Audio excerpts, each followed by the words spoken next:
Native American communities have seen the highest rates of coronavirus cases, hospitalizations, and deaths of any racial or ethnic group in this country. Jonathan Nez is president of the Navajo Nation, which considers itself the largest tribe by land and population and spans northeast Arizona, Utah, New Mexico, and Colorado. Good morning to you. Good morning, Margaret, and happy Easter and happy Resurrection Sunday to all your viewers. Thank you for that.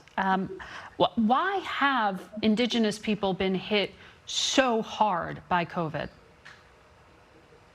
Well, Margaret, I think this pandemic here has revealed some of the deficiencies in all of our healthcare systems throughout the country, more so in Native American communities. Over 500 tribes throughout the country have been working hard to push back on this virus. And as many viewers may know, that the Indian Health Services oversees the healthcare system.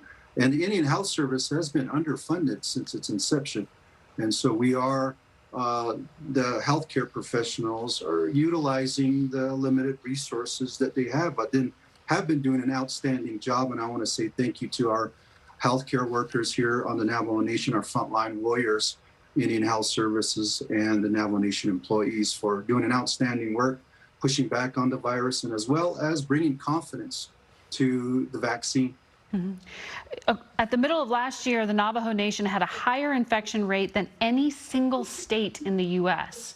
But you're saying you are, it seems, having some success with distributing the vaccine. How have you persuaded your community to take it?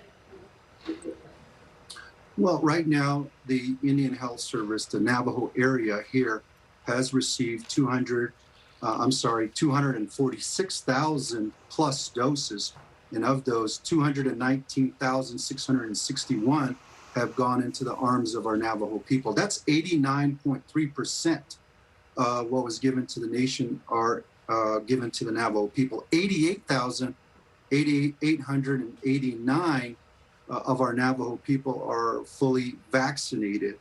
And I, again, just want to say thank you to our healthcare professionals. And we've been having town hall meetings. As you may know, we had Dr. Fauci on our town hall meeting, Dr. Burla from Pfizer, and just answering the Navajo people's questions about the virus, and also our leaders taking the vaccine on television. And I think just because of how hard hit the Navajo Nation was, we've seen a big increase in participation in taking the vaccine. So I really commend the people that have been fighting and pushing back on this virus. As you may know, Margaret, 30 to 40% of our Navajo people don't have running water here in the most powerful country in the world, and that has contributed to the high cases early on.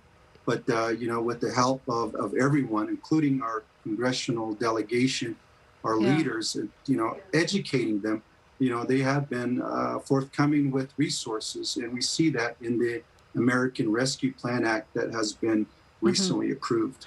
I just want to underscore that, because it was a shocking statistic when your communications director told us that 30 to 40% of your people do not have running water. Do you have assurances on how the money will be spent, this federal aid that you're talking about? And added to that, the Biden administration still doesn't have an appointed head of the Indian Health Services. So why are you so confident these things are going to be addressed? Well, the acting director right now, Elizabeth Fowler, has been working directly with the Navajo Nation, as well as we've been working straight with the White House. We have finally have a seat at the table here in getting our information and our advocacy addressed. And it's really, you know, with the funds that are coming to the citizens of this country in terms of recovery and rescue, this time around, it's finally helping our nation grow. And it's all about nation building here in Indigenous communities throughout the country, and really focusing on self-determination. You know, our economy has been hit hard because we were able to implement some very strict protocols. You know, we had lockdowns, we have a mask mandate, which hurt our economy. but we are moving out of that high cases. And just a couple weeks ago, first time ever in 6 months, we had 0 cases and 0 deaths in 24 hours. So I commend the Navajo people for listening to the healthcare professionals and their leaders. And I wish that other jurisdictions throughout the country would do the same. Mm-hmm. The CDC says Native Americans are twice as likely to be diagnosed with diabetes, have a greater prevalence of obesity and alcoholism, and are more likely to be smokers. All of these things are a recipe for susceptibility to COVID-19. What are you doing to promote a healthier lifestyle? Well, in indigenous communities, we are returning back to a lot of our teaching. If you look through our world lens, our world view, a lot of our teaching can really push back on these health issues. Some of these, we call them monsters here on the Navajo Nation, these modern day monsters: alcoholism, drug addiction, suicide.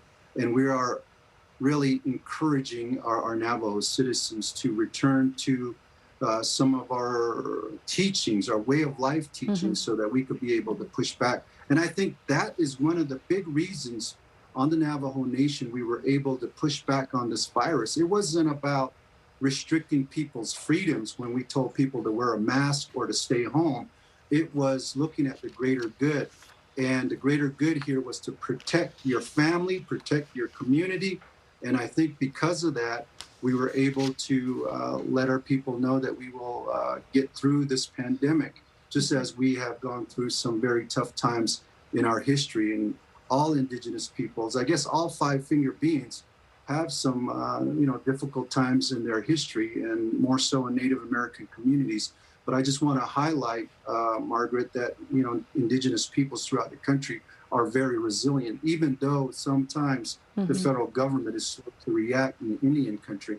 But we didn't roll over, we didn't give up.